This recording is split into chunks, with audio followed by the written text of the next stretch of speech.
Cette montre-ci, c'est une montre fabriquée en Allemagne. C'est une montre qui est fabriquée en Allemagne qui a gagné des prix. Allons voir ensemble pourquoi. Moi, c'est François et c'est Time to Watch.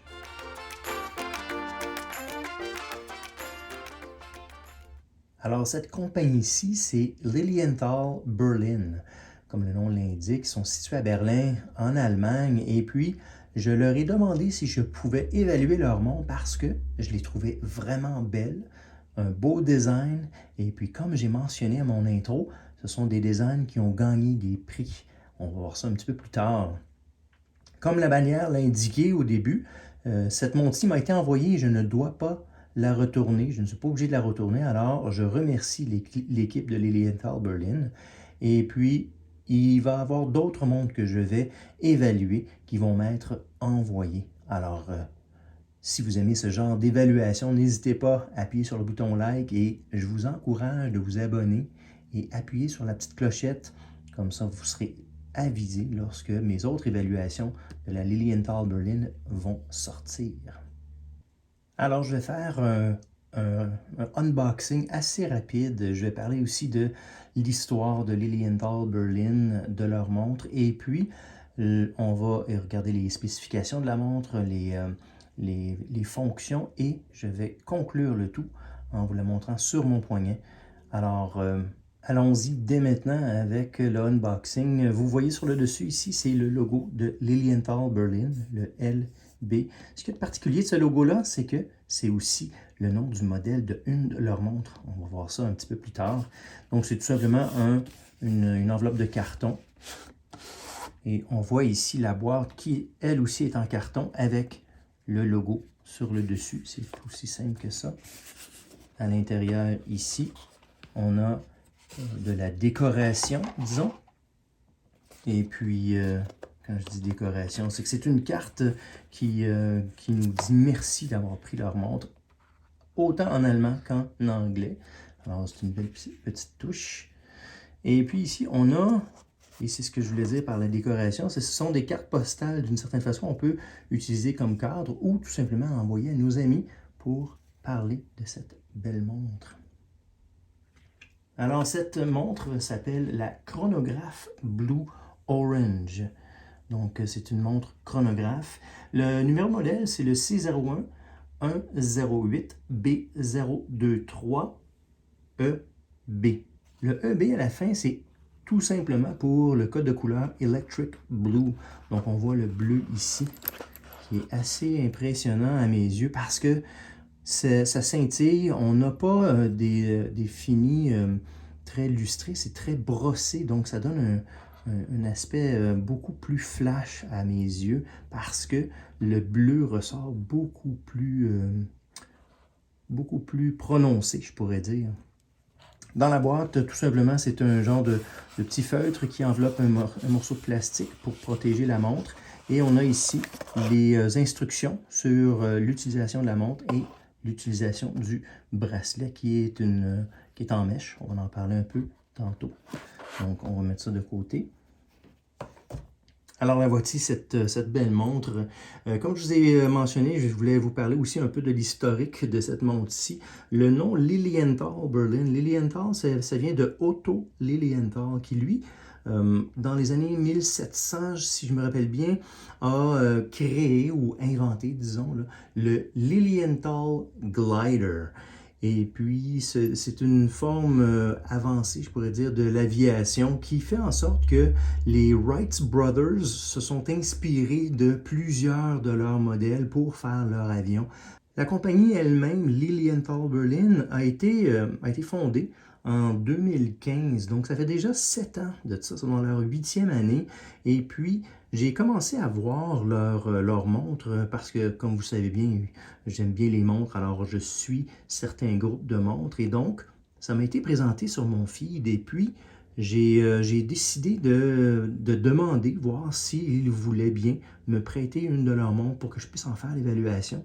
Et à ma grande surprise, ils ont bien voulu me la laisser. Donc, comme je vous avais mentionné, cette montre-ci, elle m'a été donnée.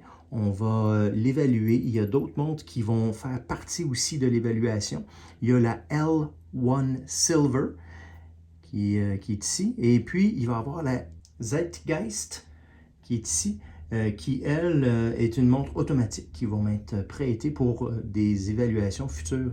Donc, j'espère que vous allez vous joindre à moi pour pouvoir les voir, ces montres-ci, parce que ce sont des montres qui ont gagné des prix. Les prix de design ont été gagnés par, entre autres, cette montre-ci, et aussi un prix vert, disons, appelons ça comme ça. C'est un Green Product Award. Ce qui arrive, c'est que une de leurs montres est faite tout simplement de grains de café.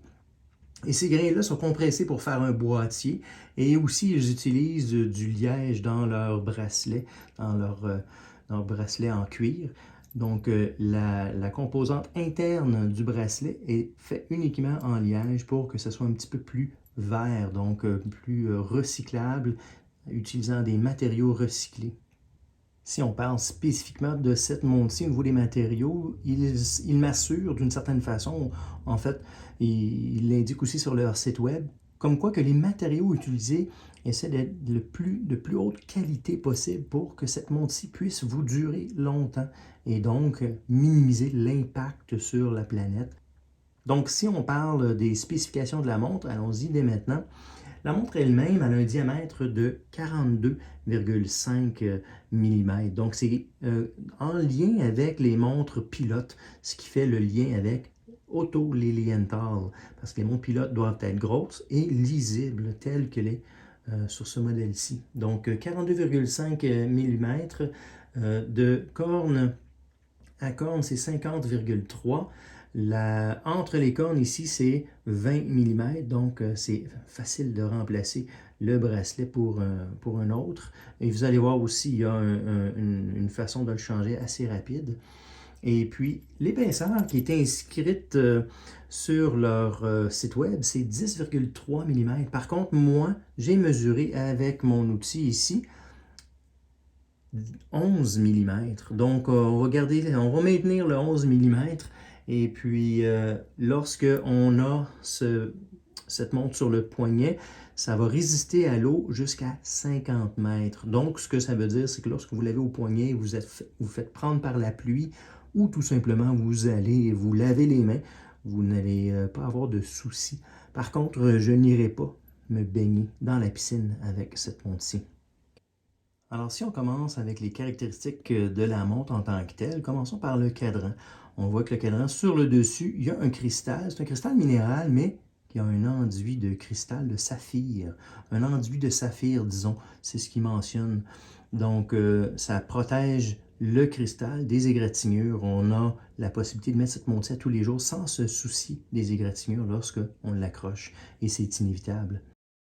On voit le cadran qui a un fond bleu foncé, un peu comme ce qu'on disait par rapport à la couleur électrique, donc un electric blue.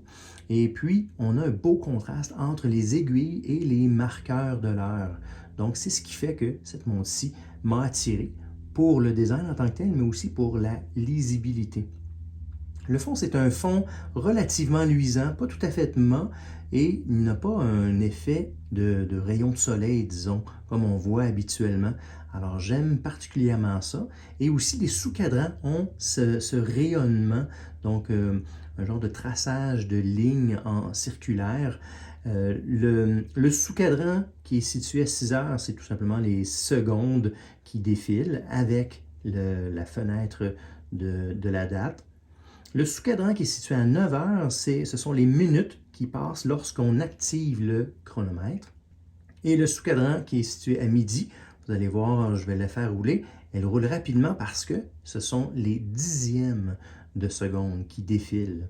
Et à 3 heures, on a le nom de Lilienthal Berlin qui est imprimé sur le cadran, ainsi que les marqueurs sont imprimés sur le cadran, ainsi que les marqueurs à l'extérieur, les marqueurs de minutes sur le rehaut. On les voit très bien, donc on a à toutes les 5 secondes une augmentation du chiffre, donc ça nous donne la 60 secondes au total. Alors, je vous ai parlé du chronomètre en tant que tel. Le chronomètre, vous allez voir, autre que les secondes qui défilent, c'est tout ce qui est en orange. J'aime bien cette définition au niveau de la loupe ici. La loupe, c'est une loupe fixe, évidemment. Et puis, on a ce splash de orange. Et lorsqu'on part le chronomètre, vous allez voir que ça défile tout simplement. Alors, le chronomètre, l'aiguille du milieu qui désigne les secondes, l'aiguille, comme je l'ai mentionné, qui est située à midi, c'est les dixièmes de seconde. Et à chaque minute, jusqu'à 30 minutes, il va y avoir, on ne la voit pas très bien, mais il y a une aiguille qui est ici, qui est un peu ton sur ton, pour le sous-cadran à 9 heures, qui défile pour les minutes. Vous avez remarqué que lorsqu'on arrive à 30 secondes, les dixièmes de seconde s'arrêtent. Il continue à régler les dixièmes de seconde. Lorsqu'on l'arrête, vous allez voir, l'aiguille se déplace où les dixièmes secondes se sont rendues.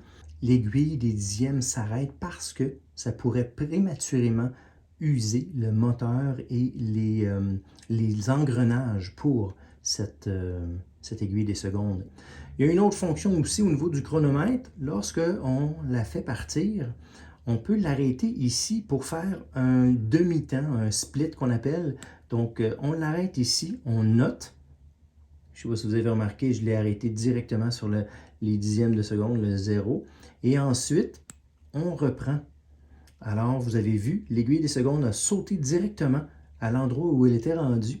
Alors, lorsqu'on doit l'arrêter de nouveau, on peut faire ça comme on veut, le nombre de fois qu'on veut. Au niveau du chronomètre, il y a une fonction intelligente, compte tenu que c'est une montre au quartz. Elle peut se permettre de refaire l'alignement automatique, je pourrais dire, ou manuel, disons, mécanique avec ces deux boutons-ci. Donc, il y a une programmation lorsqu'on prend la couronne qui est ici, on la tire jusqu'à la dernière position, on pèse sur les deux boutons ici en même temps, on défile entre les aiguilles de seconde, les dixièmes et les minutes pour réaligner, advenant que ça ne soit pas bien aligné. Donc, c'est une belle fonction à avoir. Si on parle justement de la couronne, vous voyez, ce n'est pas une couronne signée, mais c'est une couronne qui, avec le design, est cachée. Donc, c'est intégré dans le boîtier. Ça ajoute au design, mais par contre, moi, ce que j'aime pas bien, c'est tout simplement de l'opérer, parce que c'est difficile à opérer. Oui, on peut la prendre ici en dessous, mais ce n'est pas nécessairement la chose la plus facile à faire. Donc, à cette première position, on peut ajuster les minutes, pas les minutes, mais la date, je m'excuse. Vous voyez les dates défiler en dessous à 6 heures. Et ensuite, à la position la plus éloignée, évidemment, on change l'heure. Et puis, ce qui arrive, c'est que, comme je vous ai mentionné, c'est plus difficile à manipuler. Donc, ils ont décidé de sacrifier, je pourrais dire, la fonctionnalité avec le design. Oui, il est peut-être un peu difficile à manipuler et à opérer. Donc, ils ont sacrifié le design pour la fonctionnalité. Par contre, compte tenu que c'est une montre au quartz, ça pardonne un peu parce qu'on n'a pas à utiliser la couronne très souvent, uniquement pour changer la date une fois de temps en temps. Si on se réfère maintenant au dos du boîtier, on voit que c'est en acier inoxydable. Il y a les marquages dessus de façon standard au niveau du logo en plein centre. Vous voyez que c'est un dos qui est vissé avec ses 4 vis pour pouvoir tenir en place, pour maintenir les 50 mètres de résistance à l'eau. Et puis, ce qu'il y a de particulier, c'est qu'on voit aussi le mouvement. Le mouvement qui est à l'intérieur, c'est le Ronda, qui est le 3540D.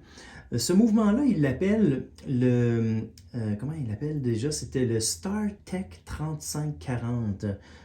Si on retourne de ce que je vous mentionnais au niveau du bracelet, on a les Quick Release ici, donc l'accès rapide pour enlever les barres, tout simplement en appuyant sur la petite gâchette ici. Et lorsque on retourne le tout, c'est de s'assurer que ça soit rentré dans le trou. Et voilà, aussi simple que ça. Et puis, Moi, ce que j'aime de particulier, c'est que cette mèche-ci, c'est très confortable, c'est très malléable et puis ça conforme au contour de votre poignet. Initialement, moi, c'est pas un design que j'apprécie, mais lorsque je l'avais sur le bras, je l'ai porté quelques jours avant de faire cette évaluation. J'ai trouvé très confortable et finalement, je l'aimais bien. On voit ici que c'est une boucle signée. Et puis, lorsque on la remet sur la boucle, c'est tout simplement un crochet qui rentre sur cette barre-ci pour ensuite aller la fermer ici de façon sécure. Et ensuite, un autre clapet de sécurité. Et ce clapet-là aussi possède le nom de Lilienthal Berlin. Donc, c'est un concept qui est très épuré, c'est très stylisé. J'aime bien le look du Electric Blue, le bleu électrique, le contraste avec le orange et puis la simplicité et la lisibilité de cette montre. Donc, je vais la mettre sur mon poignet à l'instant.